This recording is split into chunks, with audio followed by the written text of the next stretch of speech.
मच्छर आपको कैसे काटता है। देखिए, जो मच्छर का डंक होता है उसमें 2 ट्यूब होते हैं। एक से वो अपनी थूक इंजेक्ट करता है और एक ट्यूब से वो खून चूसता है। जब वो किसी आदमी को या किसी और को काटता है तो सबसे पहले अपना थूक वाला ट्यूब वहां पे इंजेक्ट करता है। उस थूक में खून पतला करने वाले केमिकल होते हैं। खून पतला करना मच्छर के लिए क्यों आवश्यक है? क्योंकि अगर एक बार खून पतला हो जाएगा तो उसे खून चूसने में आसानी रहेगी। तो पहले वो खून को पतला करने वाला ट्यूब इंजेक्ट करता है, उससे उसका थूक निकलता है और खून पतला हो जाता है। फिर वो ट्यूब हटा लेता है और खून चूसने वाला ट्यूब इंजेक्ट करता है, जिससे कि वो खून चूसता है। तो यानी कि एक समय में वो एक ही ट्यूब इंजेक्ट करता है, ये पहले थूक वाला फिर खून चूसने वाला। तो अगर आप इस बात को ध्यान से एक बार 2-3 बार रिपीट करके सुनेंगे तो आप एक चीज देखेंगे कि मच्छर का जो एक ट्यूब है जिससे वो थूक इंजेक्ट करता है वो तो पेशेंट के खून में जाता है, लेकिन जो दूसरा ट्यूब होता है जिससे वो खून चूसता है वो खून एक ही डायरेक्शन में जाता है, वो अंदर जाता है। कभी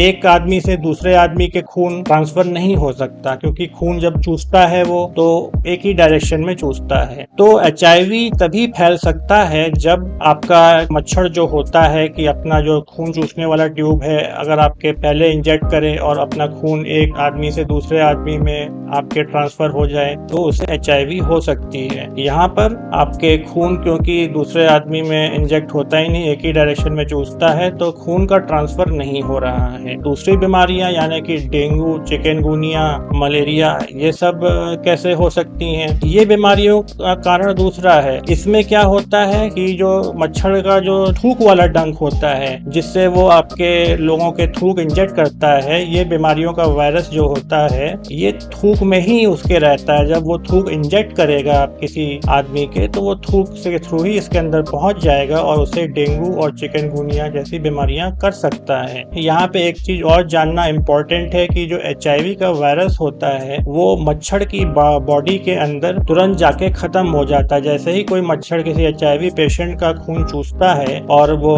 जो उसका खून होता है उसके पेट में जाता है तो HIV का जो वायरस होता है वो डीएक्टिवेट हो जाता है और वो दूसरे जब आदमी को काटेगा तो किसी हालत में वो वायरस को ट्रांसफर नहीं कर सकता।